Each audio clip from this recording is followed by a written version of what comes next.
The Trials of Apollo, Camp Jupiter Classified. A Probatio's Journal by Rick Riordan. Read for you by Erin Cahill. To all campers, past and present. From Reina Avila Ramirez Arellano, Praetor of the 12th Legion Fulminata. This journal has been reprinted with the author's permission at my request. It is my hope, and that of my fellow Praetor, Frank Zhang, that this record of one of Probatio's experiences will serve a dual purpose. First, as an introduction to Camp Jupiter for all new recruits, and second, as a valuable reminder that there are outside forces who seek to destroy our way of life. Let Claudia's story be a warning that we must be ever vigilant if we are to survive. We can never know where or when the next attack is coming, only that it is inevitable. SPQR forever. Rah-rah. Property of Claudia, Legacy of Mercury, 4th cohort of the 12th Legion Fulminata. Day 1. I made it! Oh my gods, it's my first night in the 4th cohort barracks. I scored a great bunk right next to the window, and I'm writing by the light of an ancient Roman oil lamp. So cool! I want to record everything I'm feeling, everything I've seen and been through to get here, but it's lamps out now. So, until next time. 1 hour later. First item on tomorrow's to-do list? Find a store that sells earplugs. The girl in the bunk next to me snores loud enough to rattle the tiles out of a mosaic. Explains why my bed was up for grabs when I first arrived. I'm holed up in the girls' latrine now, writing because sleeping is a lost cause. As far as bathrooms go, this one's pretty awesome. Marble tile everywhere with gold-plated touches, like the hinges on the stall doors. Seeing those hinges makes me a little homesick, actually. Dad would geek out over them. I don't know why he loves restoring old hardware so much. But hey, he earns a living doing it, so no judgment. Apparently, making money is something that comes naturally to a legacy of Mercury. A legacy of Mercury? Yikes. It's still sinking in that Dad and I are descended from a Roman god and one of the 12 biggies of Olympus, no less. Especially because I knew next to nothing about my family until 2 months ago. I still don't know anything about my mom, except her name, Cardi, and what she looks like. Looked like. I found a picture of her stashed away in Dad's room. In the photo, she was maybe in her early 20s, and we have the same wavy dark hair, dark eyes, high cheekbones, and large nose. She was leaning against the frame of an open doorway, one hand resting on her stomach. I think she was pregnant then. With me. Right. Moving on. I had no clue about the Mercury connection until my 12th birthday, when Dad gave me an old scroll that showed his family's genealogy. 3 generations back, there's great-granddad, the messenger of the gods, also the god of merchants and shopkeepers, thieves and tricksters, and travelers. Wears a lot of hats, he does. All of them winged. Full disclosure, Dad, I thought you'd gone bonkers when you showed me that scroll. And when you told me about your past and my future, that, like you, one day soon I'd be summoned by the wolf goddess Lupa and brought to a crumbling old mansion in Sonoma, California, where her immortal wolf pack would train me to be a Roman soldier. I have to say this about that. Worst camp out ever.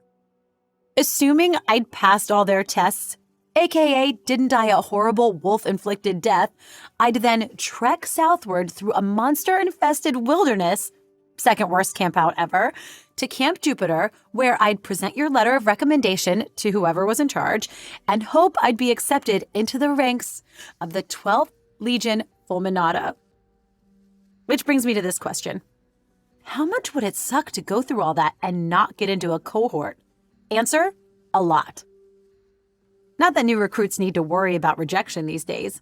According to my centurion, Layla, The Legion's numbers were badly depleted last summer. Something about a war involving the primordial earth goddess Gaia, a bunch of giants, a humongous statue of the Greek goddess Athena, and a Greek demigod camp.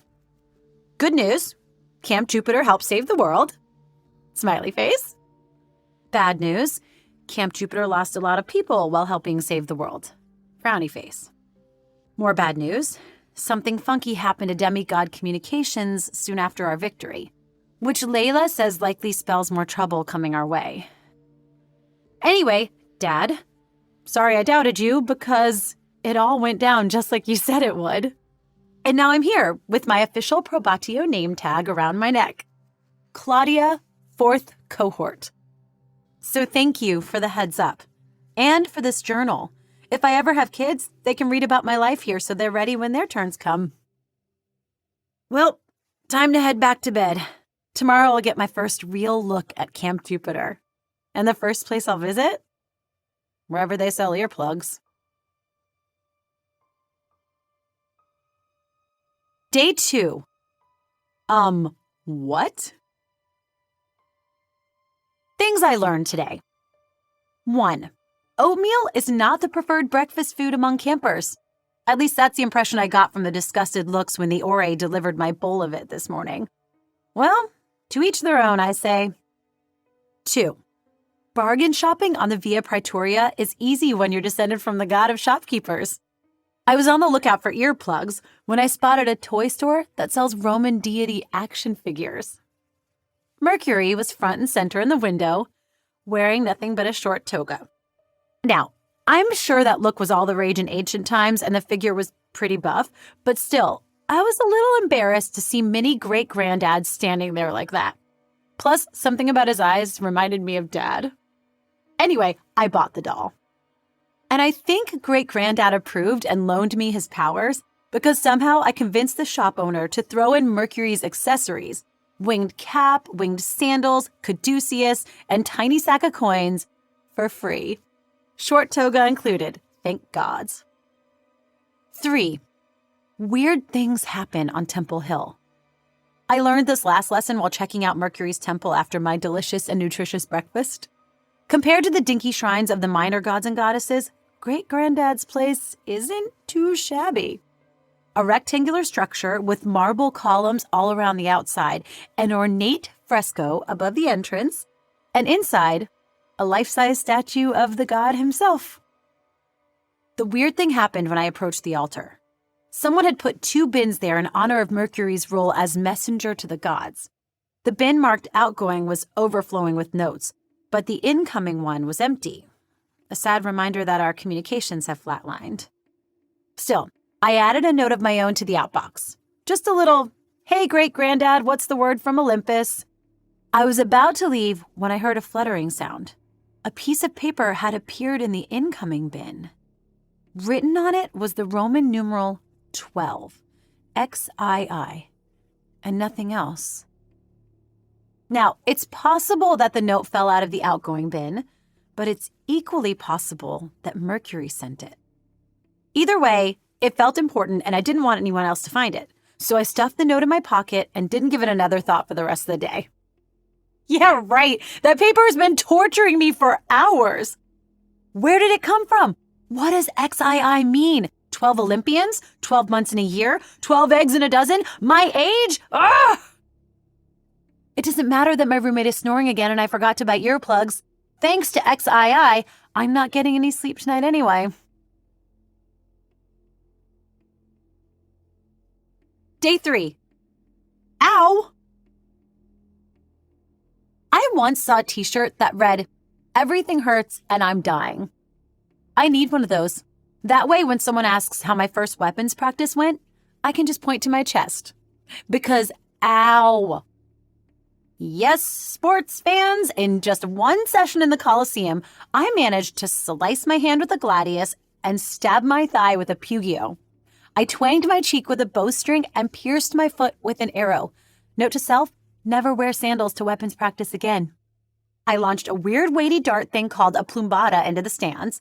And as for my grand finale, I clocked my instructor in the head with the butt of my pilum when I reared back to throw. She turned it into a teachable moment about why we each wear a Galia, immediately followed by a second teachable moment in which she explained Galia means helmet. Later, she asked me, nicely, how I ever managed to survive lupus training. I told her the truth. Booby traps. I admitted that tricks like covering a pit with branches or dropping a net from the treetops on an unsuspecting enemy weren't very Roman, but they'd kept me alive. To my surprise, she pointed out that they dug trenches for the camp's war games all the time, and that a weighted net, along with a trident and dagger, were the weapons favored by the Retiarius, a type of gladiator. She promised to introduce me to the current Retiarius champion after the next gladiator games. If we hit it off, he might even let me test drive his weapons. So maybe I'm not a lost cause after all. On a less positive note, I still have no clue as to what XII means. I'll visit Mercury's temple again before classes start tomorrow. Maybe a new message has appeared. Day 4. Nice god crypt, Mars. If Mercury sent any other messages, someone else got to them first. Still, the morning wasn't a total waste. I had some time to kill before my first lecture, Great Roman Inventions, concrete, which was actually more interesting than it sounds, not, and taught by Vitellius, a purple-hued lar with a captivating speaking voice. Double not. So I toured a few other temples. I loved Bellona's fierce warrior vibe and Jupiter's blinged-out sanctuary. Pluto's zombie apocalypse theme, not so much. But the one that really spoke to me was the Temple of Mars Altor. I mean, who wouldn't dig that red marble crypt with its cast iron doors? And inside, that massive statue of the Avenger. No, not one of those Avengers. His scarred face scowling and his spear raised as if to strike whoever dares to enter. Let's not forget the display wall of human skulls and assorted weapons, from the kind that slice and dice to the kind that leave bullet-shaped holes. Even the ceiling pays tribute with 11 identical and bizarre-looking shields that form the letter M. That military man cave, god crypt, was built to intimidate, but the decor was so over the top, I broke into giggles while looking at it. I got out of there before I lost control, though. I'm not stupid enough to risk insulting the war god. But I'm pretty sure I insulted his son. When I came out of Mars's temple, I ran right into Praetor Frank Zhang. It was like hitting a brick wall, the guy is so solid. That should have sobered me up, but I took one look at him and started laughing all over again. I couldn't even explain what was so funny. What would I have said? Your face reminds me of how ridiculous your dad's temple is? I feel bad about it, though. I would have apologized at dinner, but Praetor Frank wasn't there. Time to go. Gotta review the recipe for Roman concrete in case there's a quiz tomorrow. Day 5. A sack full of dead rats. It was touch and go there for a moment when the Centurions spun the chore wheel this afternoon. After the full-fledged legionnaires got the fun jobs, testing the catapults, taking Hannibal the elephant for a lumber, clapping chalk dust out of the erasers, I was sure it would land on sewer unclogging when it was my turn. Instead, I hit the jackpot with aqueduct cleanout. Or so I thought. Turns out, aqueduct cleanout does not mean plucking a leaf or two from the structure that ferries clean water into camp. No, it means slogging, sometimes crawling, through a maze of underground tunnels filled with ice-cold water and removing anything that isn't ice-cold water. This includes dead rats, hair of both humans and unknown origin, plastic trash bags. Come on, people, reduce, reuse, recycle, remember? And other disgusting flotsam and jetsam that could contaminate our bathing and drinking supply. My partner in slime was a demigod son of Vulcan named Blaze. Yes, the god of forges and fire has a son named Blaze. But I didn't laugh. After all, I'm named for Emperor Claudius, who everyone believed was a fool because he stuttered and had a limp. He ended up being a decent ruler, even conquered Britain, the only emperor to do so. But still. I'm not going to get all judgy about someone else's name when mine conjures up a word like Claude. I figured Blaze and I would hang out together, chit-chat about life as a probatio, maybe sing a few rousing clean-out songs to get us in the mood. But he just grabbed his sack and his trash picker and sloshed off. I showed him, though.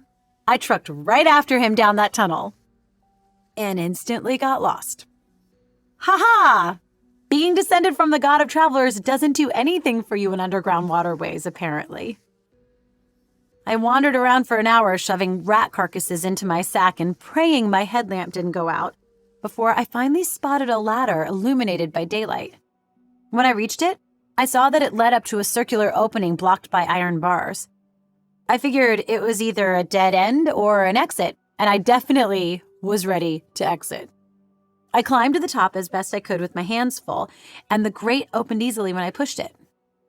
I swung my rat bag and picker up onto the ledge and then lifted myself out of the hole, right into a big fat load of trouble that began with 2 metal dogs and ended with Praetor Reina.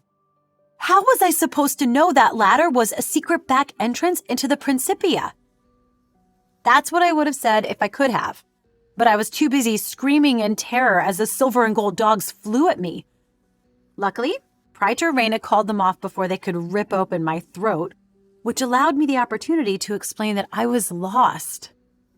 I showed her my sack full of dead rodents as proof of my chore duty. Then I demonstrated that the grate she insisted was magically locked was, in fact, not.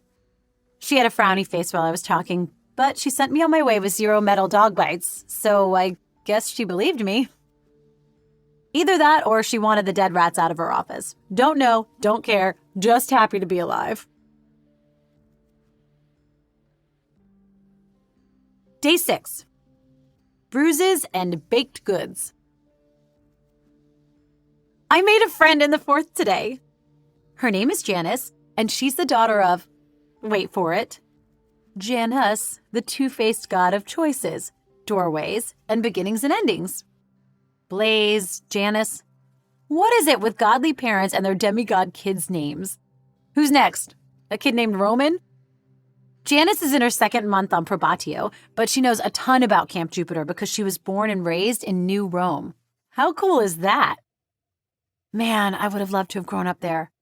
Marble, gold, and red tile roof buildings, ginormous fountains and gardens, cobblestone streets with shops that sell togas and chariots. It's like time warping back to ancient Rome. Janice says gods and goddesses sometimes sneak down from Olympus to hang out there. Some even disguise themselves as humans and start families with retired legionnaires. I don't know if that's true, but if it is, mind blown. In fact, the only negative about New Rome might be the panhandling fawns, and they're mostly harmless hippies who like lazing in the sun, scratching themselves, and snacking on trash. I'd judge, but I eat junk food, so. I got a little sad when I saw one young fawn named Elon nibbling on soda can tabs strung on a string. Not because I felt bad for him. Well, maybe a little. The kid was sitting alone next to a trash can. But mostly because the tabs reminded me of the candy necklaces Dad used to buy me when I was little. Back to Janice. We met on the field of Mars, the pockmarked, boulder and rubble-strewn meadow where weekly war games among cohorts take place, during Fort Building 101. Today's assignment? Build a fort. Tomorrow's assignment? Build a fort. Day after tomorrow's assignment? Build a fort. My job was to construct an arched doorway. Since I aced wooden gate installation in the previous class, picked up a little hinge knowledge from watching Dad, apparently, I figured an arch would be no sweat. But the stupid stone blocks wouldn't stay in place. When they fell on me a 3rd time, I blurted some inappropriate words. That's when this girl with wide-set eyes and long braids, Janice, yelled over, "Hey, stick a keystone in it, will ya?" I thought she was warning me to watch my language. Turns out she meant it literally, that I should fit a wedge-shaped block in the top center spot. I did, and presto, the keystone locked the other blocks in place. Instant arch. After class, I bought Janice a pastry from Bombilo's Cafe to thank her for saving me from further bodily harm. It took her forever to decide on the one to get, which I thought was hilarious since she's a daughter of the god of choices. She could have taken all day as far as I was concerned, because Bombilos smelled so good. Just thinking about that cinnamon and sugar and vanilla and coffee odor now is making my mouth water. My merchant/shopkeeper jeans are tingling too. I know I could rake in serious dough, if I could bottle up and sell that scent. Multi-purpose spritz bottles. Yes, I can smell the profits already. Double ha! Janice and I bonded over our sugar-crusted pastries while relaxing in hammocks on the 4th Barracks front porch. We talked about everything from growing up as the only children of single parents, not an issue for either of us, to our near-death experiences with Lupa, very much an issue for both of us, to tomorrow's testudo, turtle, tortoise, whatever. I'm trying to use the Latin terms when I can. Practice. Only an issue if we're shoulder to shoulder beneath that shell of shields with a garlic-scented mouth breather. We're in the same ID the Deities class, so later tonight we're going to quiz each other on the names and attributes of minor gods and goddesses. And now, I'm going to admit something I've avoided thinking about. Even though I'm surrounded by people wherever I go, I've been lonely here. But thanks to Janice, that's over now. Smiley face. Day 7. The girl of my dreams. Can't say I hadn't been warned. My first morning in the 4th, Layla had called me to her bunk for a here's what's what talk. She explained the different ranks within the Legion, Probatio, Legionnaire, Centurion, Praetor, and told me that I could leapfrog right to Legionnaire if I did some mega heroic unselfish deed. No pressure, she said, though it would boost the 4th's cred if I did. Then she went over Camp Jupiter's ground rules, stuff like no taking a giant eagle out for a joyride, no plotting to overthrow your praetor, no short-seating the senator's togas, no matter how hilarious a prank that might be. Punishments for rule-breaking range from extra chores to banishment to being sewn into a bag with angry weasels. That last one got a solid yikes from me. Finally, she warned me that probatios often have wild and crazy dreams after arriving at camp.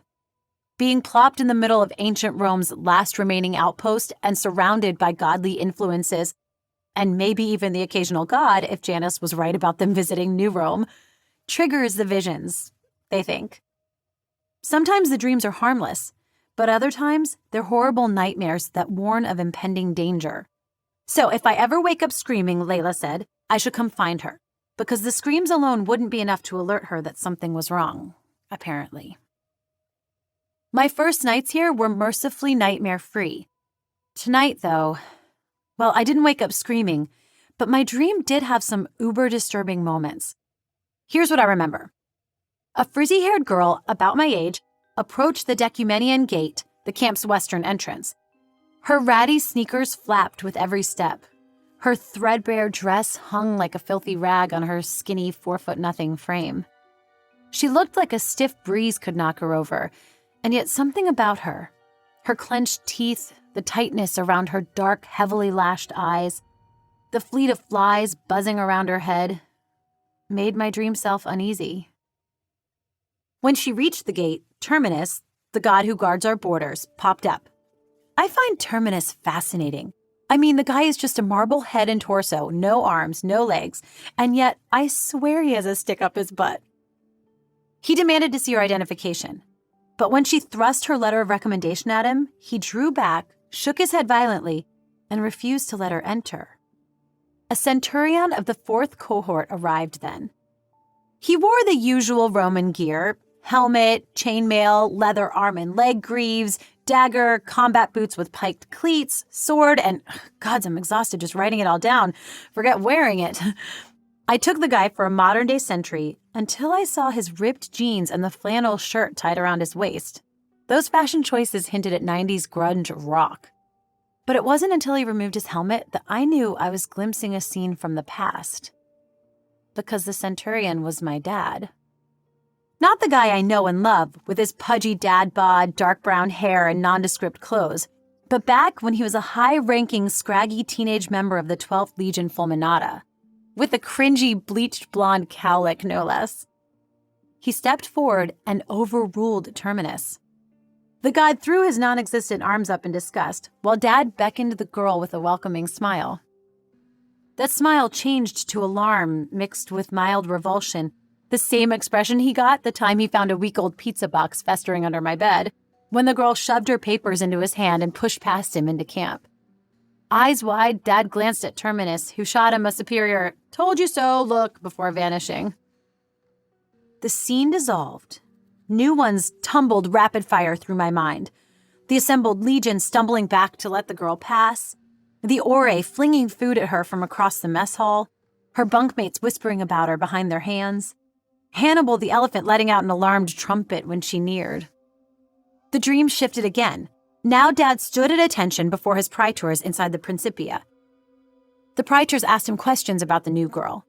He shook his head and said he'd tried, he really had, but no one in the cohort could stand to be around her. Her presence was disrupting the Fourth's ability to work as a unit. Something needed to be done. The praetors looked grave, but nodded. The dream spun back to the barracks.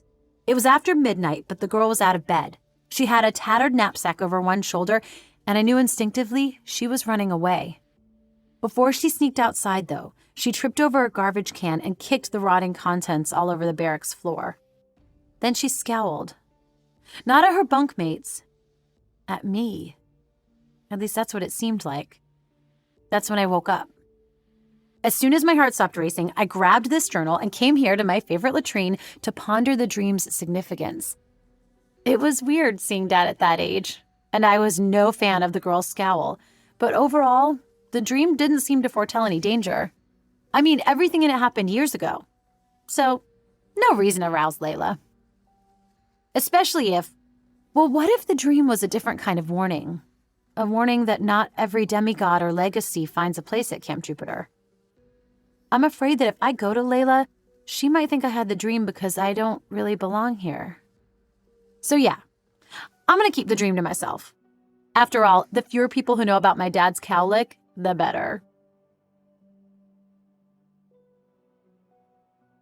Day 8. A thriller on Aquila. Today was super fun, except for the near-death experience. It happened midway through the course, Intro to Elephants, Unicorns, and Giant Eagles, which I'd signed up for because, well, elephants, unicorns, and giant eagles. A totally misleading description, BTW, as there is only one elephant here. Unless they're hiding a spare pachyderm somewhere. Possible, though not likely. I think. The class met at the stables, which are located uncomfortably close to the 5th cohort barracks. How those guys stand the stench is beyond me. Note to self, the 5th would be the perfect market for my spritz bottles of Bombilo's cafe scent. Eye-watering stink aside, the class was cool. I learned the proper technique for making medicinal unicorn shavings. Cheese grater applied gently to horn. I scrubbed Hannibal behind the ears with a sudsy push broom. If elephants could purr, his motor would have been rumbling overtime. I fed dead rats, probably the ones I'd collected earlier in the week, to hungry giant eagles. And I stepped in a catastrophic amount of poop. The elephants, unicorns, and giant eagles class should come with a no sandals warning. After my 3rd encounter, I asked the instructors a 2-part question. Whose job is it to clean up all this poop, and where does the poop go? Answer: here's a shovel and a compostable garbage bag. Use one to fill the other. Tie the bag up tight, and then get out of the way, pronto. Well, my pronto wasn't pronto enough, which is why I suddenly went airborne when a giant female eagle named Aquila, Latin for eagle, wonder which clever legionnaire named her, swooped in and snatched my poop bag in her talons. Full disclosure, I clung to that smelly sack as if my life depended on it.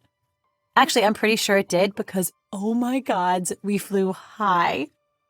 Camp Jupiter disappeared in the distance, or where I guessed the camp was, because the mist, that magical force that shields our world from mortals, had disguised it as open hills and forests. I'm still learning to look through the mist, but when I squinted, I could just make out the little Tiber ribboning through the meadow and the lake at the foot of Temple Hill. We flew on, Aquila, the poop bag, and me, until a rolling expanse of rotting garbage, the local landfill, came into view. The Eagle dove to deposit her load.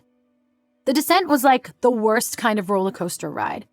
Full speed, straight down, no twists or turns, and the garbage odor was even worse than the stables. Ooh, another outlet for Bombilo's cafe scent. I scrambled up on Aquila's back to get my nose above the stink. Not a second too soon either. A worker in a hard hat and a bright yellow safety vest emerged from her trailer. I flattened myself into the Eagle's neck feathers just in case the mist wasn't working. I risked a peek when we took off, though. The worker had taken off her sunglasses. I couldn't see her eyes under her hard hat, but I could tell she was watching us. And she was smiling. Not a nice, thanks for the giant bag of poop, come again soon smile. A nasty, knowing smile that gave me the shivers. I couldn't get away from her in that landfill fast enough. Not that I was eager to go back to camp because I figured I'd be in trouble, but my instructors were too relieved to see me in one piece to yell at me. Well, not too loudly or for too long, anyway. Here's the thing, though. I'd do it again. Not the poop bag flight or the landfill part, but the return journey. Because open-air soaring via Giant Eagle Express was amazing. And maybe I'm crazy, but I think Aquila liked having me along for the ride. That's how I interpreted the little beak nudge she gave me when I slipped off anyway. Sure, I'd get stuck with extra chores if I took her for an unauthorized flight, but honestly, it'd be worth it. Day 9. So not cool. Someone has been messing with my stuff, specifically with my Mercury action figure. Before Janice and I left to visit Temple Hill, I posed him like the statue in Great-Granddad's sanctuary, leaning casually against a post, ankles crossed, his sack of coins in one hand and his caduceus in the crook of his other elbow. But now, his legs are bent as if he's about to spring into action. One arm is raised overhead, his caduceus held like a spear. Posed like that, he doesn't look like Mercury anymore. He looks like a warrior. Almost like Mars, minus the threatening snarl. And his coin purse is missing. I'm sure someone's just playing a prank on me, but still. I'm going to ask Janice if I should say something to our centurions. Later. I took Janice's advice and didn't bother Layla. I'm glad I didn't because I just found the coin purse tucked under my pillow. Inside was a slip of parchment paper with 2 words, Inveniant MV, inside an oval with a squiggly bottom. No clue what that oval signifies, but I've got chills. Because the handwriting is the same as in my XII note. I know Inveniant is Latin for find, and it's used when the thing to be found is male, which means MV is a boy or a man. But who is he? I don't know anyone here with those initials. Why am I supposed to look for him, and what am I supposed to do if and when I find him? And what, if anything, does the message have to do with XII or my Mercury figure being posed to look like Mars? Ah!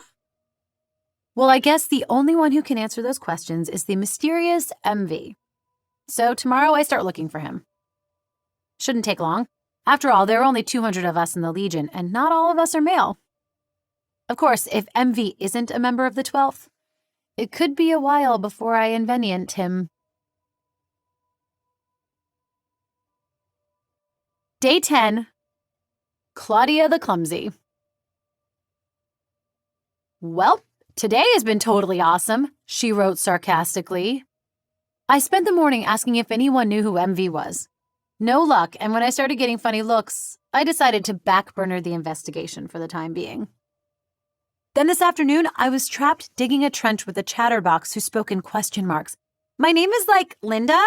I'm in the 2nd cohort. My favorite store is the sandal shop. The only time she shut up was when I accidentally on purpose tossed a shovel full of dirt in her face. And then there was tonight, when I played in my first death ball match. Death ball!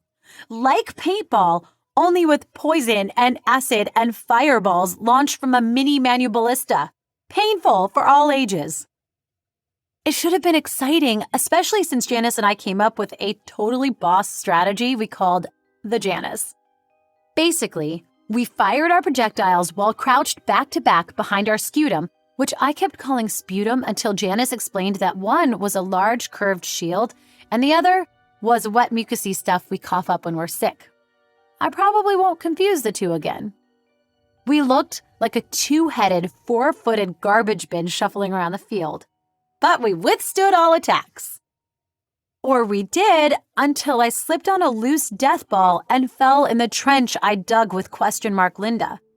Janice escaped unscathed, but it was pretty much open season on me.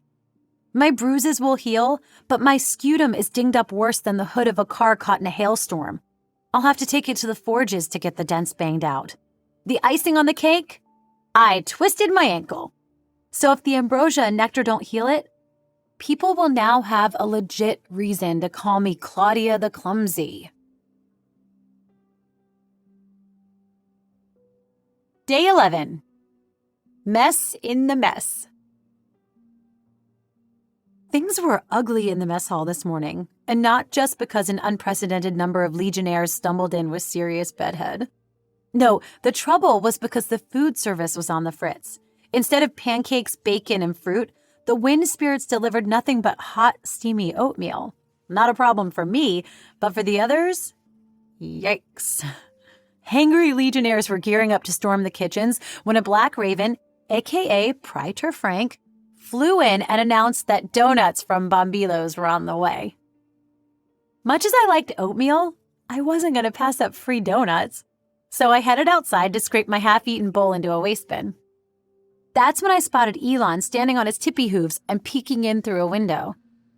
Fawns aren't allowed inside the mess hall, but they occasionally sneak in for a quick mouthful of tasty cutlery. Elon is a lot younger than the other fawns, though. His horns are barely noticeable, and the fur on his legs still looks baby fine, so I figured he was too intimidated to break the rules. I knew the legionnaires would protest even more loudly if I gave him a precious donut, so I went over and offered him my oatmeal instead. Mistake. First off, the dude reeked like he'd been rolling in wet, slimy dumpster juice. Then he looked at my oatmeal as if it were pergamentorum derelincere caeno. That's Latin for sewage sludge. I plan to hurl it at my enemy during the next war games. The phrase, not the actual sludge. Although, And in case his disgusted expression didn't get the message across, he gave me a verbal slap too. Elon doesn't need your leftovers. Elon gets the pick of the litter. I'm sorry, but anyone who refers to himself in the third person and brags about getting the choicest trash does not deserve my oatmeal, thank you very much. So I emptied my bowl and went back inside to the sad discovery that the last available donut was covered in coconut. Talk about pergamentorium derelincere caeno. As bad as my morning was, it was nothing compared to what the Ore were going through. Usually they're invisible, but today they were so agitated they flickered like faulty light bulbs. That's how I realized the food service mix-up wasn't their doing. Which leads to these million denarius questions. What went wrong? What will we eat if the mess hall is still messed up at lunch? And finally, why would you ruin a perfectly good donut with coconut? Day 12. 2 words. Air freshener. There comes a moment in every young probatio's life when she realizes she should have peed before putting on her armor. For me, that moment came when I reached the top of the watchtower for my first shift on sentry duty. I tried to pay attention while my partner Julius, a seasoned legionnaire with 3 tattooed lines above his dad Mars' symbol, explained how to fire a mounted crossbow. But I was so seriously hydrated I had to cut him off and request permission to use the facilities. He was very understanding. Not. I believe his exact words were, "Stop dancing from foot to foot and just go already." I'm pretty sure I set the camp record for racing down a flight of stairs while shedding armor. The nearest facility was a unisex single-seater that looked like a porta-poop portable toilet dressed up in marble tiles.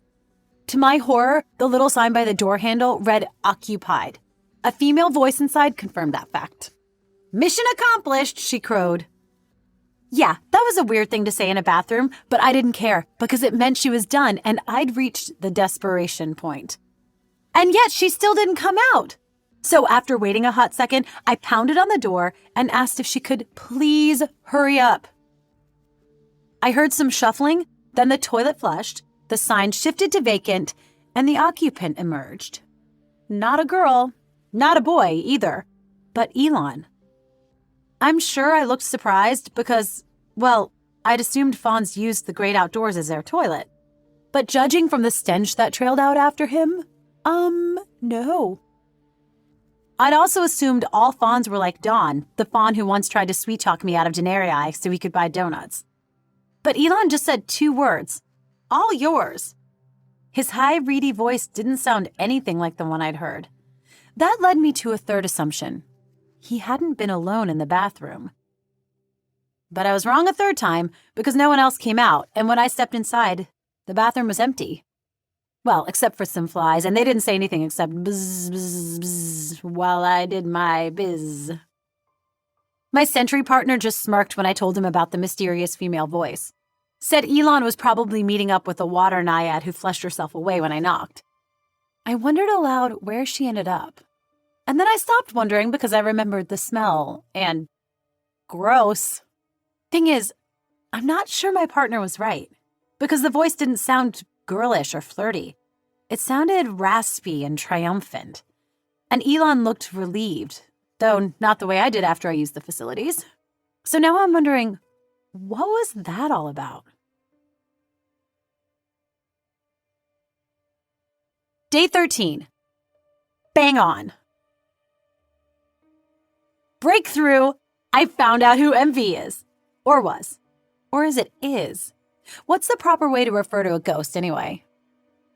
The source of my info was none other than Blaze, my rat-sacking aqueduct cleanout partner. He was on duty at the forges when I bought my scutum in for ding repair. Stepping into that workspace was like crawling inside an asthmatic dragon, all hot and humid with weird wheezing sounds.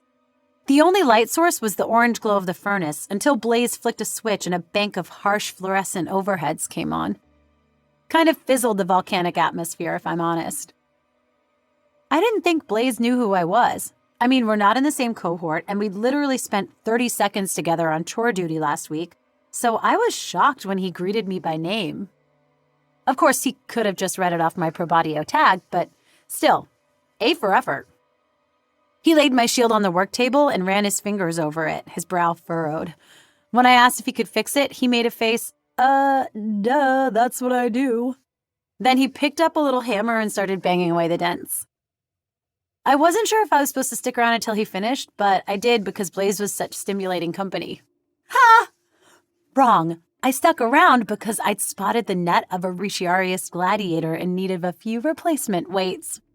Since it was already broken, I didn't see any harm in taking it for a spin. The problem with whirling a poorly weighted net inside a crowded space is that things get knocked over and tangled up and ever so slightly damaged. Whoops. One of the things I knocked over was an old leather-bound book filled with beautiful sketches of weapons and shields and armor. Blaze yelped when he saw me paging through it. Turns out the book is one of a kind and contains the life's work of an ancient master craftsman and demigod son of Vulcan, Mamurius Vittorius, MV.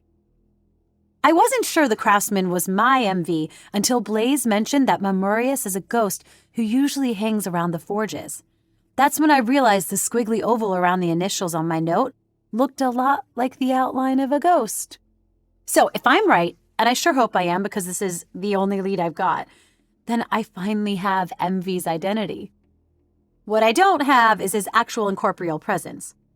Blaze hasn't seen Mamurius at the forges for over a week, which he says is weird because the ghost is always lurking around there. So, MV is not only a dead guy, but a dead end unless I can track him down. And how the heck am I supposed to do that? The guy can appear and disappear at will. He could be anywhere. Blaze might be able to tell me about him, I suppose. He and Mamurius are both Vulcan's sons, after all, which makes them half-brothers. Yikes, my head hurts just thinking about that. But after the mess my net twirling caused in the forges, I'm not sure I'm his favorite Probatio right now. In fact, I think he was adding dents to my scutum when I left. So for now, I'll forge on alone. Ha! Day 14. Oh, rats. When I heard the ear-piercing scream tonight, I figured someone in the fourth was having a nightmare of impending danger variety. Then I realized the shrieks weren't coming from the barracks, but from inside the bathhouse. For our safety, no one is supposed to be in the baths after 11 because there are no lifeguards on duty. Janice says the real reason the doors are locked is to thwart romantically inclined legionnaires from getting up to shenanigans in there.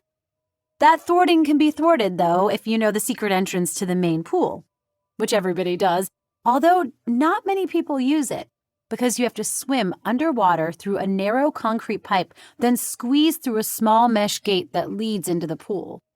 You'd better hope you're an underwater breathing descendant of Neptune if you get stuck in there. Apparently, a girl and a boy from the first cohort thought the risk was worth it because they sneaked in via the not-so-secret entrance tonight. I'm thinking their lovey-dovey mood evaporated when they surfaced, though. Because dead rats. Hundreds of them, floating in the pool, blocking the hot springs water supply, clogging the drains, even hanging from the basket used for towels. I can't imagine anything more totally, completely, scream-inducingly disgusting. And mysterious, too, because no one can explain how so many rats got in there so quickly. The filtration system is shut off when the baths close, so they weren't pumped in with the water. And the lifeguard swears the place was clean when he locked up at 11. The couple sneaked in around 11:15. Could someone have broken in and distributed all those rats in just 15 minutes? Didn't seem likely. We were all scratching our heads when it came out that the lifeguard, a member of the third, had a crush on the girl. The couple accused him of planting the rats to disrupt their date. The lifeguard denied it. The first rallied behind the young lovers and started blaming the lifeguard. The third jumped in and flung those accusations right back at the couple, and then the whole first cohort. The first retaliated with venom. The verbal kind, not actual venom. At least, I don't think so. Things were escalating out of control when Frank and Raina showed up. They listened to both sides, deliberated for a few minutes, and then ordered the first and the third to clean up the mess together. I like thinking about legionnaires from the first picking up dead rats because so many of them are, what's the best way to describe members of that cohort? Oh yes, obnoxious jerks who think they're all that in a bag of chips. I feel bad for the lifeguard, though. The only thing he's guilty of is liking someone who didn't like him back. Hope that never happens to me. Day 15. Good old-fashioned book learning. It was a beautiful, sunshine-filled morning, right up until it started raining poop. Not on me, thank gods, because ick. I feel for the second, though. They were on shovel and bag duty at the stables, but the compostable sacks must have been defective. Every time the giant eagles went airborne with their loads, the plastic ripped open and, well, it wasn't a good time for those caught underneath, that's for sure. Or for anybody caught next to them afterward. Not even a spritz of Bumbilo's cafe scent could cut through that stink. On a more positive note, the Praetors have canceled this afternoon's marching practice while they look into the faulty bag issue, which frees up my schedule to Invenient MV. Later. No luck locating MV yet. But thanks to a visit to New Rome's University Library during my free time this afternoon, I know a ton more about Memorius Veturius. The library rivals some of the temples for architectural fabulousness. Sunlight streams into the main reading room through the oculus, the round skylight in the center of the gilded dome ceiling. Colorful tile mosaics of deities, famous Romans, and mythological creatures decorate the walls. One candlelit hallway is paved with stones engraved with the names of lost heroes. Some of those stones look worn and ancient, but others are brand new. Heroes who died in last summer's conflicts, I think. Here's to hoping no new stones are added for a long, long time. The library's shelves are chock full of scrolls and books. I'd probably still be searching the biography section, except the exact volume I needed, who made what, when, and for whom and why, ancient Roman craftsmen, literally fell into my hands. I swear I saw a dark-haired woman peeking at me through the empty space where the slim book had been. But when I blinked and looked again, she was gone. I took the book to a cozy window seat and flipped through the pages, looking for an entry on Memorius Veturius. It was so brief, I almost missed it. Here's what I found. Memorius Veturius was master craftsman to King Numa, the ruler who took over the throne after Romulus, Rome's founder, died. Numa was one of the good gods, famous for building temples, including one honoring Janus, Janus's dad, writing books of laws, and keeping peace in the kingdom for 43 years. Not too shabby. The gods apparently approved of Numa because at some point during his reign, they sent him an ornate cello-shaped shield called an ancile, along with this promise: so long as this ancile is safe, Rome will endure. Meaning, I guess, that if the ancile goes missing, Rome will go kaboom. That's where Memorius Veturius came in. King Numa instructed his craftsmen to make 11 identical copies of the ancile. That way, if someone tried to steal the ancile in order to destroy Rome, he'd have no clue which was the real one. The duplicates were so good that only Memorius himself knew which one the original was. But just to be extra safe, King Numa stashed the 12 Uncalia in a temple only a crazy person would dare to defile. The Temple of Mars Ultor. I've been in Mars's temple, or the modern-day replica anyway. I saw a bunch of one-of-a-kind weapons in there, and an M made of 11 identical cello-shaped shields. 11, not 12. Not XII. I'm thinking those 11 are Memorius' duplicates and that the original is hidden somewhere else in camp. Because it must be here.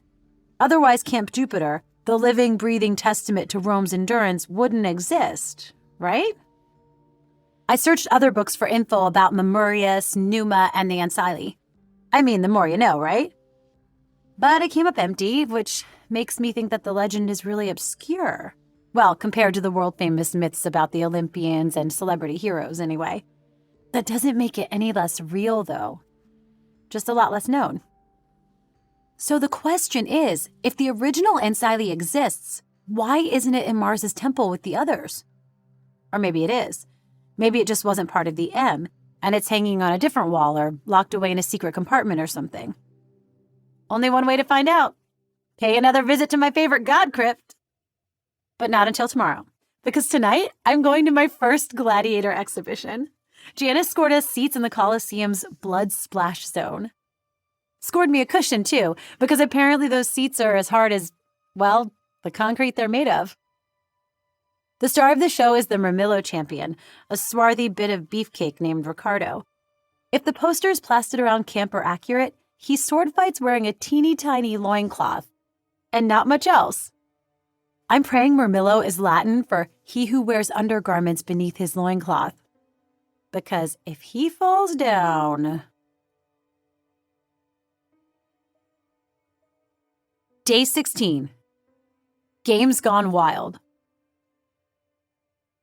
I'm no expert, but I don't think that's how gladiator games are supposed to go. Last night's competition started out normally. The Colosseum was decked out with purple and gold banners and filled with cheering fans. The gladiators circled the arena, waving to the crowd, before stopping at the praetor's box to salute Reina and Frank. The praetors looked beat.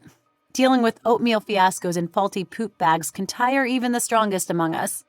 Apparently. But they smiled and waved back in acknowledgement. Then the fights began. Swords clashed against shields, daggers stabbed into exposed flesh. The Laque Arii pinned arms with their lassos. The Ricciarii wrapped heads with their weighted nets.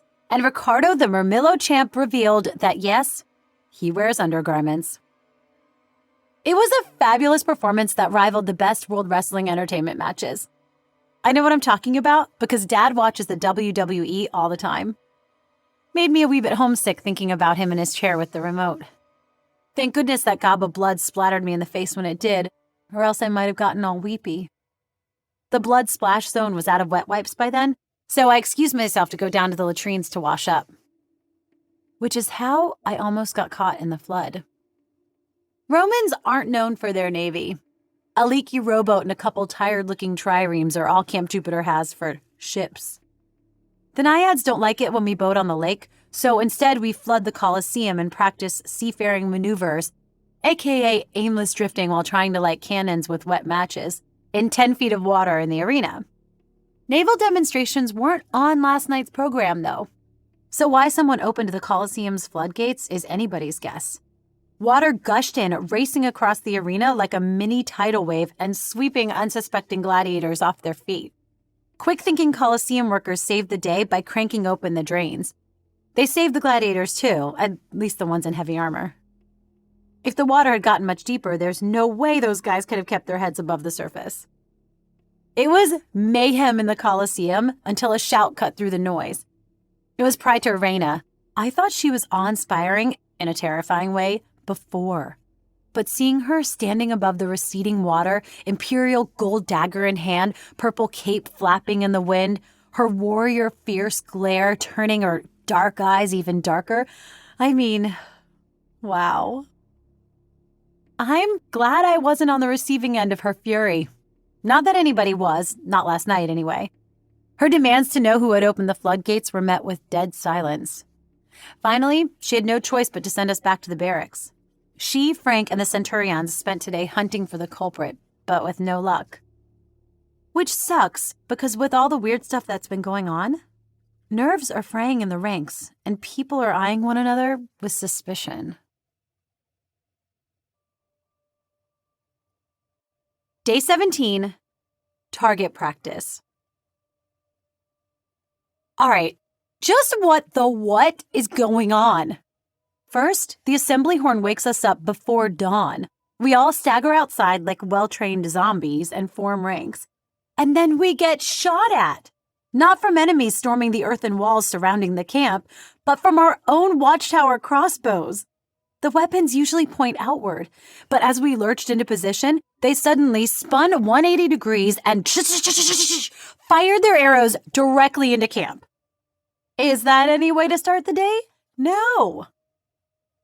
We would have fought back, but A, no one was manning the crossbows, so there was no one to fight back against, and B, only the most seasoned legionnaires had thought to grab their weapons when the horn blared. As if things weren't confusing enough, startled Lares kept materializing to see what all the commotion was about, and then dematerializing when they saw what all the commotion was about. So brave, those ancient purple spirits. The sentries finally got the crossbows under control, but only after the supply of arrows had run out. Thank the gods no one was seriously hurt, just some scrapes and bruises, and one twisted ankle. Mine again, all hail the return of Claudia the Clumsy. I hobbled to the infirmary with the other casualties, only to learn the medic's stores of ambrosia and nectar were missing. So now the medical staff is working overtime making more of both and other essential supplies, too. Pretty sure the unicorn's horns will be as thin as toothpicks by the time they're done being cheese-gratered. Frank and Raina have canceled our usual activities so they can launch a full-scale investigation into all the troubles going on at camp. And I'm going to do a little investigating myself in the Temple of Mars Ultor. Later. Closed by order of Praetor Frank. That's the sign I found hanging on the massive iron door of Mars's temple. I've never heard of the temple being off limits, but maybe Frank doesn't want whoever fired on us this morning to have access to Mars's weapons supply. When I couldn't go inside, I trooped all around the outside looking for a window to peek in. Which is how I discovered Elon. He was curled up in a nest of trash behind the temple, clutching what looked like a lava lamp filled with blobby green goop. On closer inspection, not that close though, because I didn't want to wake him and because he still stank to high Olympus, the lava lamp was just an old glass soda bottle. The green stuff looked like swamp scum. Tasty. I don't know if fawns are allowed on Temple Hill, but he looked so cute all snuggled up in that trash that I left him alone with his bottle. Now I'm back in my bunk. I should be exhausted after playing Dodge the Arrow at the crack of dawn, but every time I close my eyes, I keep picturing that M shape made out of 11 shields, and I can't help wondering, where is number XII? Day 18. Probably not my best idea yet. I'm an idiot! There's only one place the original Encycli can be. The Principia. It's the most secure building in camp. The elite Praetorian guards protect the entrance to the headquarters. Get past them, and you have to deal with Raina's vicious metal dogs, not to mention Raina herself, who is even more ferocious. Frank seems pretty reasonable, but then again, he can turn into a lion and other intimidating creatures with claws and fangs. Plus, there's the Golden Eagle standard mounted behind the Praetor's desk, which Janice told me zaps laser beams from its eyes. So basically, the Ancile is out of my reach, which is totally fine. There's no reason I need to see it. Except, yeah, I really want to see it. I want to know for sure that it's safe and sound in the Principia. Too bad there's no way to sneak inside. Not even to take a quick peek. Unless you happen to know about a secret ladder that leads from the aqueduct into the Principia, that is. And if you're descended from the god of thieves, well, that should give you a big advantage in the sneaking in department, right? Later. Oh my gods, they think it's me. Frank and Raina, they think I'm behind the troubles in camp. I overheard them talking from my hiding place on the ladder below the iron grate. The oatmeal, the dead rats, the faulty poop sacks, the malfunctioning crossbows, even the Colosseum flood. As they pieced together the incidents like tiles in a mosaic, they thought they could see a picture forming. A picture of me. I eat oatmeal. I got into the Principia with dead rats. I flew away with a bag of poop. I disappeared while on sentry duty and again during the gladiator games. In their eyes, the connections between me and the bizarre happenings are obvious. The timeline of the problems points to me too, they said. Before I arrived, Camp Jupiter was running smoothly. Afterward, not so much. And then there was my strange behavior. Laughing hysterically at Frank after leaving Mars's temple. Holing up in the fourth latrine. Scribbling in a notebook. What was in that notebook anyway? A list of future pranks? If so, they needed to confiscate it for the sake of the camp. Then they dropped the final bomb. I was a legacy of Mercury, god of tricksters. Probatios have been known to act out to get their godly ancestors' attention. It was possible, probable even, that I was pulling increasingly elaborate and dangerous pranks to gain Mercury's blessing. My heart was thudding so loudly by then I can't believe they didn't hear it. I wanted to scale the ladder and burst through the iron grate to tell them they were dead wrong. That I loved being at Camp Jupiter and wouldn't do anything to jeopardize my place here or the safety of anyone who calls it home. But I couldn't. Because there's no way they'd believe I was innocent. I mean, duh, I just made an unauthorized trek through the aqueducts to a secret entrance so I could spy inside the camp's headquarters for a hidden sacred item. And now I was eavesdropping on the Legion's highest authorities. Couldn't look guiltier if I tried. Raina was ready to call me before the Senate then and there, but Frank, God's bless him, argued against confronting me, saying first they needed definite proof that I was behind the pranks. Raina finally agreed, but I could tell she wasn't happy about it. So now I'm hunched in my bunk, trying not to cry. Because it totally sucks that the Praetors are suspicious of me, and it sucks that I can't let them know I know. No, the only way to earn their trust is to prove my innocence. That means ferreting out the real culprit. Raina and Frank haven't been able to do that. But I'm holding mosaic tiles they don't know about. Those mysterious messages and my dream about a runaway misfit. Unless MV shows up or the Ancile falls in my lap, the messages are a dead end for now. But I know just who to visit to dig up info on the girl of my dreams. Day 19. How to summon a god in 6 easy steps. At a time when nearly all the gods have gone silent, there's one deity you can always get to appear by simply stepping over the line. The Pomerian line, that is. The invisible boundary that encircles New Rome. Sure enough, the second I put a sandaled toe over that borderline, Terminus popped up. Behind him was his comrade with arms, an adorable little girl named Julia, who handles all matters in need of hands for him.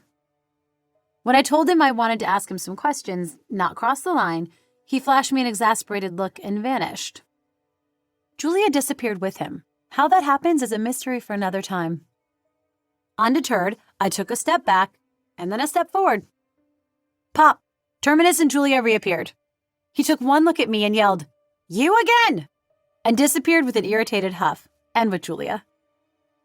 I did the cha-cha to and fro again. "I can do this all day," I said when he materialized for the third time. "Fine," he grumbled. "What do you want to talk about?" "My dad," I answered, "and a little girl you didn't want to let into camp." "You didn't let a little girl into camp?" Julia looked wounded.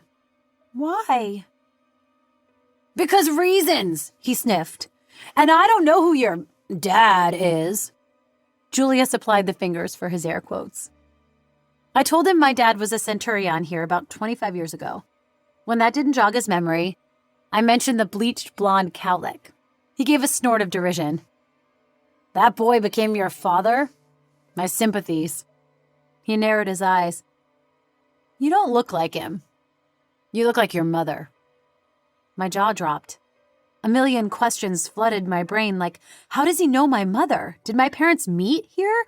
Was my mom a demigod or a legacy or what? But right then, my focus had to be on my dream girl. "Why did you refuse to let that girl into camp?" Terminus's nose wrinkled. "Because she smelled like rotten eggs. Not her fault, I know, given who her godly parent was, but still." He shuddered in distaste and vanished. This time, I didn't summon him back. Instead, I returned to the barracks to think and write down what I'd learned. If the Priators confiscate my journal, well, they'll see I was only trying to help. Here's what I now know. The girl was a demigod, the daughter of a god or goddess associated with the smell of rotten eggs. The stench traveled with her, apparently, and was bad enough to make my dad, the legionnaires, and the Ore steer clear. Even gentle Hannibal couldn't stand it. The girl's parent wasn't an Olympian because none of them had odoriferous attributes, although some say Juno stinks. A minor deity, then. I've consulted my ID the Deity textbook and come up with a list of 2 possibilities. Cloacina, the goddess of Cloaca Maxima, sewer system, and Mephites, goddess of noxious vapors that emanate from the earth. There are a couple of Cloacina's kids here at camp, and I've never heard anyone complain about them smelling like rotten eggs or any other bad odor. So, my denarius is on Mephites. Day 20. Well, that stinks. Question. Assuming the malodorous demigod was Mephites' daughter, where would she go after she left Camp Jupiter? Answer. Someplace where her out-of-control body odor wouldn't offend anyone. A moment from my dream, when she tipped over the garbage can, points to one such place, the landfill. Can't do much better than that if you're looking to disguise your own stench. And I not only think she went there, I think she's still there. She's the worker, the one who stared at me in Aquila. She saw us through the mist, I'm sure of it. Which means she's a demigod. But if she's working and living at the dump, how can she be causing problems here? She can't be sneaking into camp, not if she's still as pungent as Terminus says she was. Someone would be sure to notice. Maybe she has an accomplice in camp, though I don't know who would help her. From what I saw, she didn't have much to offer besides recyclables, garbage, and... Oh my gods, I'm such an idiot! Because there is someone who would want that stuff. He even bragged about getting the pick of the litter. Elon. Later. Message to whoever left me those notes. Ego inveni MV. Translation, I found MV. But not Elon. He was gone when I returned to Mars's temple to look for him. His trash nest was still there, though. Buried beneath it was the glass bottle of swamp scum. Except it wasn't swamp scum. It was swamp gas. Mixed with the ghost of Mamurius Veturius. The smell that came out of that bottle when I opened it? Ye gods! Poor Mamurius was a bilious shade of green when he stagger-floated out. Luckily, once he was in the fresh air again, he returned to his normal off-white and odor-free state. He regained his ghostly strength, too. Then he told me this story. 3 weeks ago, I was floating around the forges when a young fawn, Elon, ran up to me. Ran through me, actually, which I did not appreciate. "Praetor Frank needs you," he bleated urgently. "Said to meet him at the Temple of Mars Ultor right away. Come on!" Frank was nowhere in sight when we arrived at the temple. Puzzled, I turned to question the fawn. Suddenly, I was overcome by noxious fumes. When I came to, I was trapped inside that bottle with those same fumes. They sapped me of my strength, rendering me powerless to escape. The fawn promised to free me, but only after I identified the original Ancile from among the 12 mounted on the temple ceiling. I refused. I knew what would happen if that shield fell into the wrong hands. Better I be trapped in a bottle of stink forever than let the last outpost of ancient Rome fall. His vaporous shoulders slumped. Alas, my refusal only delayed the eventual outcome. His story ended then, and with a nod of gratitude for my part in saving him, he vanished.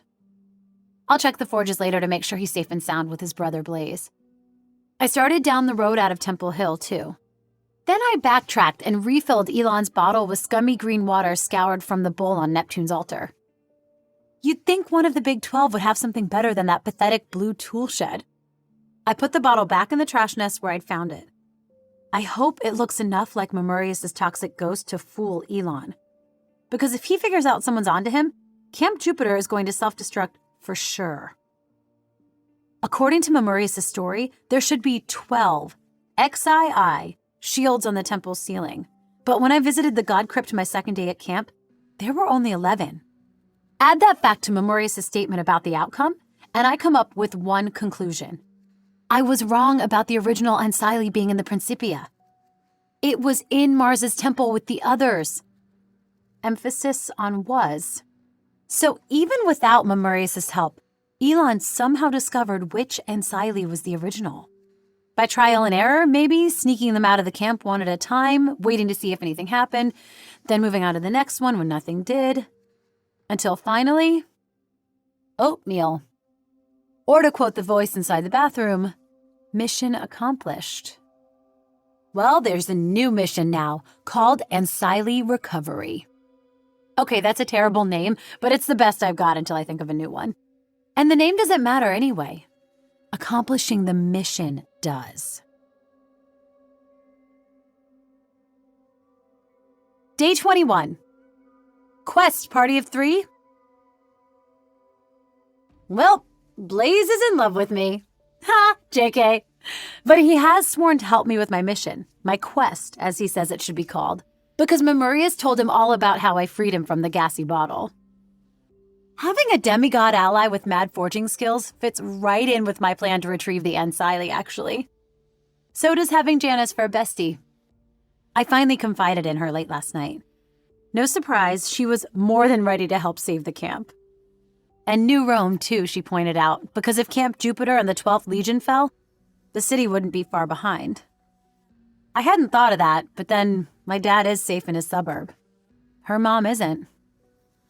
Our only disagreement was whether to tell the Prietors what we discovered.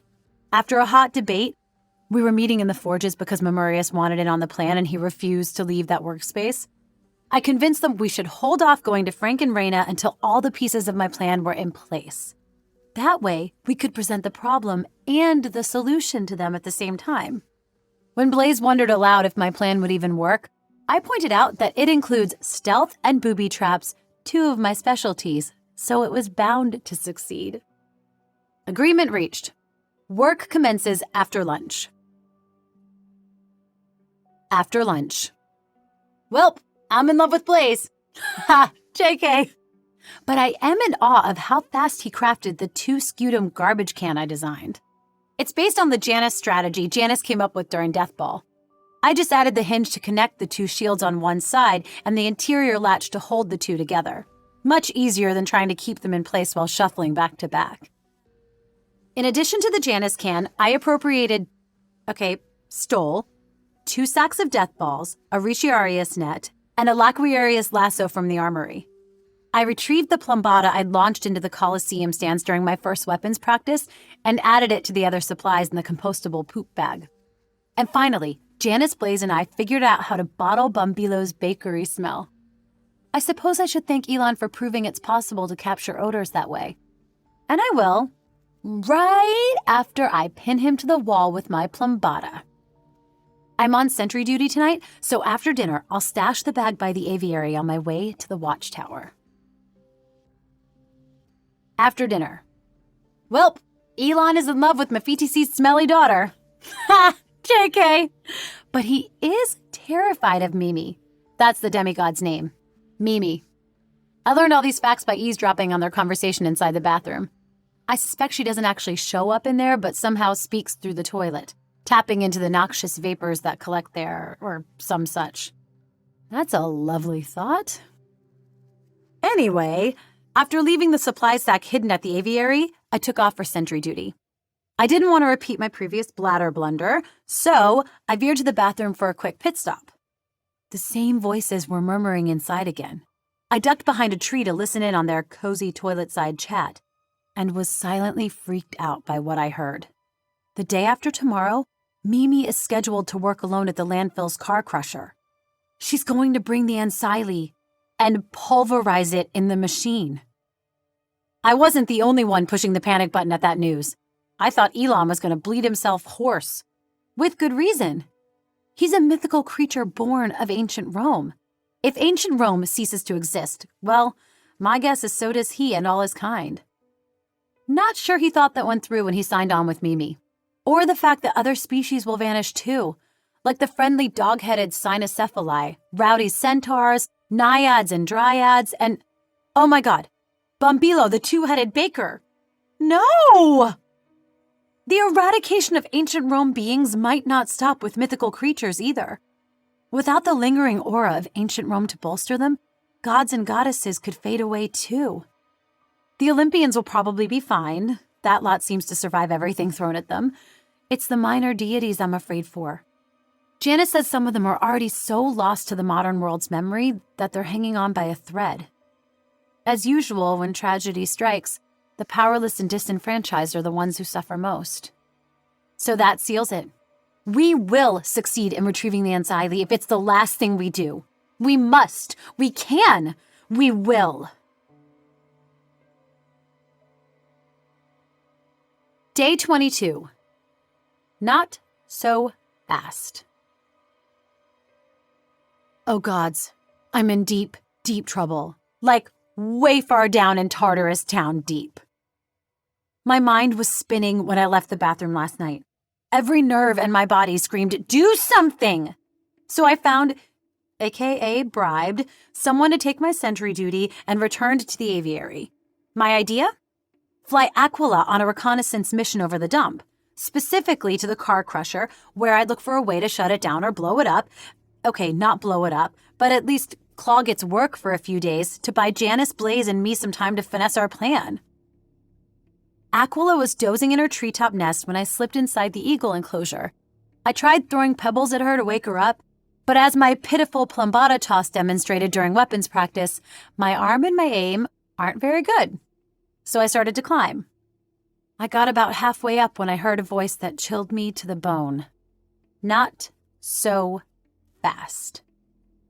It was Raina. I learned later she'd been following me ever since dinner, watching and waiting to catch me doing something I shouldn't be doing. Like ditching sentry duty and shinnying up a tree to steal a giant eagle for a joyride. I slowly climbed down, fully expecting Praetorian guards to clamp me in irons when I reached the ground. But Raina was alone and very angry. Explain yourself, Probatio. And know that if I don't like what I hear, I will drag you before the Senate in chains. I don't know what possessed me, I really don't, but instead of telling her the full story then and there, I said, not here, in the Principia. Just you, me, and Praetor Frank. I swallowed hard. And your dogs. She blinked in surprise. Aurum and Argentum have a special talent. They can sense when someone is lying. Their other special talent is eating jelly beans. If their lie detectors go off, they attack the liar. So basically, I'd be a dead Probatio if I told even one little fib. Raina agreed and ordered me confined to my bunk while she went to look for Frank. When she finds him, she'll summon me, and then I talk. May the gods bless me with a silver and truthful tongue. If not, great-granddad, if you're listening, get this message to my dad, okay? I love you, and I tried. Day 23. Going to the dogs. I'm still alive! Well, obviously. It wasn't easy telling the Priators about the unsightly, Elon, Mimi, and the messages, not with those dogs staring at me hungrily, Raina's lips getting tighter and tighter, and Frank looking embarrassed and murmuring, I never even noticed those shields in Dad's temple. Never heard of the unsightly legend either. I got through it, though. Thought I was home free. Then Frank leaned over the desk and asked one question. Does anyone else know about this? My throat closed up with fear. No way I was going to pull Janice and Blaze into this, or Memorius for that matter either. I already felt terrible for throwing Elon under the chariot. I mean, sure, the fawn has an annoying habit of referring to himself in the third person, and his weakness for trash has brought us to the brink of destruction. Put those things aside, though, and he's just a scared little kid with a soda tab necklace. When I hesitated, Frank repeated his question. I had to choose then. Rope my friends into this mess with me, or lie and die. Raina saved me. Even as I write these words, I still can't believe it. But she did. She held up her hand to signal me to stay quiet, then called out, Bring them in! Praetorian guards led Janice and Blaze inside. Memorius drifted in after them. Frank explained that the three of them had come to him when they heard I had been confined to my bunk. Word gets around fast about that sort of stuff, apparently. They told him all they knew before I got there. They'd also outlined the plan I had proposed for dealing with Mimi and getting the Ansilli back. While Frank was talking, Raina studied me and continued to study me after he finished. Then, to my astonishment, she smiled. Your loyalty to your friends is admirable, Claudia. Your forthright truthfulness, too. Though it's a little late in coming. She sat back and steepled her fingers. Now then, about your plan to deal with Mimi. I have one change to make to it. She nodded toward Frank. Instead of endangering Aquila, Frank will fly you and your supplies to the landfill. Agreed? The idea of boarding Air Praetor wasn't hugely appealing. It still isn't. But I was in no position to argue, and she was in no mood to debate. Agreed. So now I'm back in my bunk yet again. My fellow Legionnaires are whispering about me because they think I'm still in trouble. But I'm just waiting for nightfall and praying that the first part of my plan is going to go off without a hitch. Because we have just one shot to get this right. If we fail, the Ansilli is history, and so are Camp Jupiter, New Rome, and all ancient Roman creatures, great and small. If we succeed, though, we'll get in, get out, and be back in time for breakfast. For the sake of the 12th Legion Fulminata, I hope it's not oatmeal. Day 24. Exploding poop bags and spritz bottles, anyone? Right. Here's how it was supposed to go yesterday. Frank the Giant Eagle was to transport a poop-free compostable garbage bag filled with death balls, the Janus can, the Ricciarius net, and the Laquarius lasso to the landfill. What actually happened? Frank the Giant Eagle crash-landed while transporting what he thought was a poop-free compostable garbage bag filled with the aforementioned items, but which upon impact was discovered to contain nothing but poop. And a single death ball, which Hannibal's handler suspects Hannibal ingested by mistake. Ick. While Frank visited the infirmary to get his broken arm repaired, Blaze, Janice, and I scrapped our original concept and improvised. Under cover of darkness and armed with spritz bottles of Bombilo's cafe scent, we lugged death balls, the Janus can, and the other weapons through secret tunnels, over the hills, and through the woods to the landfill. No one thought to tell us that Raina had access to a truck. Not that any of us can drive, but still. I dreaded the hike because I knew the others would look to me, the descendant of the god of travelers, to steer them in the right direction, and frankly, after my aqueduct wanderings, I wasn't sure I was up to the task. Fortunately, we got an unexpected guide for our journey. Elon. Memorius had tracked down the fawn soon after leaving the Principia. He promised/threatened to make whatever remained of Elon's life a living underworld if he didn't help us. Elon was more than happy to lend a hoof since it meant stopping Mimi. He knew the way, too, since he'd been traveling to and from the landfill to feast on trash for days. As an added bonus, as we hiked, we convinced him to stop referring to himself in the third person. Win-win! When we reached the edge of the landfill, we changed into our disguises, hard hats and bright yellow safety vests. If anyone questioned us, we'd say we were workers on the night shift. No clue if the landfill has a night shift, but it was the best we could come up with on short notice.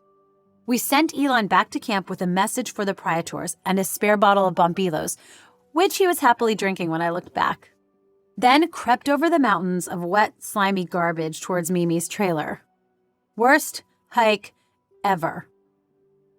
We reached the trailer without incident. As quickly and quietly as we could, we went to work setting the booby traps. We hung the weighted net over the doorway and planted a sea of death balls on the steps. We dug a trench in the trash just beyond the stairs and built an arch made of recyclables above it. When Janice had attached the lasso to the keystone, we took up our positions. Janice and Blaze tucked inside the protection of the Janice can with the rope, and me on the trailer roof above the net. I gave Blaze the go-ahead nod. He threw a rock at the trailer door and quickly crouched back down inside the can. I held my breath. Moments passed. Then a light came on inside the trailer. The door opened. A woman emerged.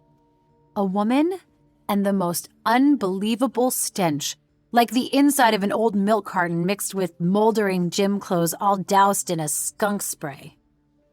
Ladies and gentlemen, Mimi had left the building. It was time to act. I released the net. It dropped over Mimi's head and wrapped her up like a used Christmas tree. She let out a howl and lurched onto the steps. Her feet hit death balls. She skated, slipped, and sprawled straight into the trench. Janice yanked the pull rope. The keystone popped free, and in one glorious cascade, the arch and all the trash piled up around it fell on top of Mimi. I swung from the roof through the open door into the trailer. I tore through closets and looked under the bed. Nothing. I pulled open drawers and checked the shower stall. Still, nothing. I spun in circles, desperately searching for the ancile or something, anything that would point to its whereabouts. I almost missed it. Lying horizontal at waist height and covered by a length of purple fabric, it looked like an ironing board. But when I whisked the fabric away, there it was, the missing shield. I snatched it up, carefully, and raced outside to find Janice and Blaze madly spritzing a moving mound of garbage with Bombilo's cafe scent. The mouth-watering odor held her at bay just long enough for reinforcements to reach us.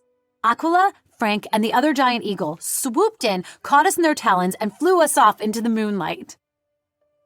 Camp Jupiter had never looked so splendid. And the baths? Ugh, pure heaven.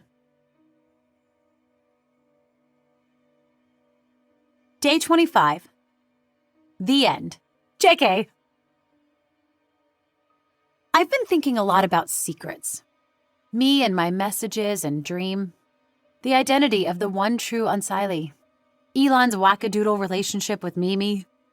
Would our situation have gotten so out of control if people had opened up and shared what they knew sooner? Maybe. But mostly, I've been thinking about a new secret I learned today. I was in New Rome, on my way to the library, where a new but old paving stone was going to be laid. The name etched on the paver? Memorius Veturius.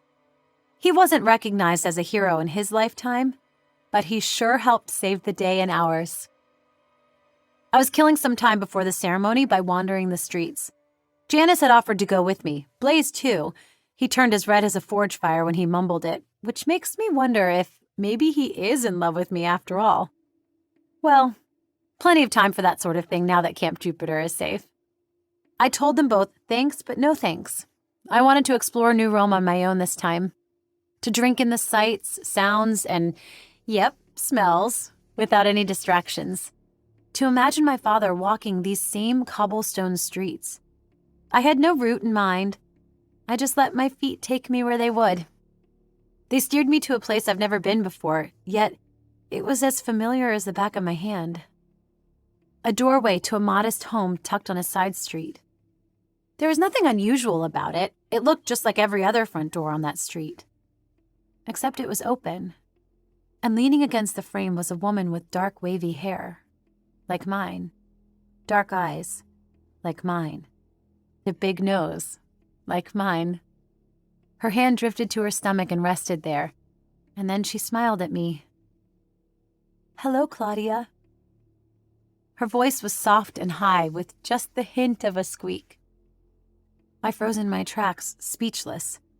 Then I cleared my throat. Mom? Her smile widened. She pushed off the doorframe and moved toward me. Took my hands in hers. "My name is Claudia. Cardi, to you and your father." "The goddess of threshold and hinges," I murmured. "Thank you, ID the deity class." She nodded. "I've been allowed to contact you in this form because of what you did to save our world. Without you and your friends, well, we minor deities," Julia would have been proud of my mom's mad air quote skills, "might not be here." "In this form," I repeated. "Meaning you've contacted me in other ways?" I gave myself a mental head slap. "The messages, they were from you, not great-granddad?" She seesawed her hand in a maybe, maybe not gesture. "I wrote them, yes, but I couldn't have delivered them. Not without his help." I nodded my understanding, remembering what Layla had said about the recent problems with communications. Still, if you knew what was going on with the Ancili and everything, why didn't you or the other gods intervene to stop Mimi? Her lovely face clouded over. "Because reasons," she said softly. Raina told me later that gods and goddesses don't appreciate it when other deities muck about in their children's affairs. Doesn't stop them from doing it all the time, of course. And at least my mom had done what she could to help. Cardia's form started to flicker then. "My time here is almost up. Hold out your arm, quickly." I did as she requested. "This is supposed to be done in the Forum before the Senate and the Legion, but they're a little busy right now, so..." She met my eyes apologetically. "Close your eyes. This might hurt." It did hurt. A lot, in fact. A searing pain like when you brush against a hot stove, only a billion times worse. It was over quickly, though, and when I opened my eyes, I saw what had caused the burning sensation. There were now 4 tattoos on my forearm. A hinge, a caduceus, a single stripe, and the letters SPQR. Mom traced her fingers over the images, a touch so feather light I wouldn't have felt it if I hadn't seen her hand. And then her form faded away, and I was left with just her soft whisper in my ear. "Senatus populusque Romanus." I saluted the sky. SPQR, Mom. SPQR forever. This is Erin Cahill. We hope you have enjoyed this unabridged production of The Trials of Apollo, Camp Jupiter Classified, a Probatios journal by Rick Riordan.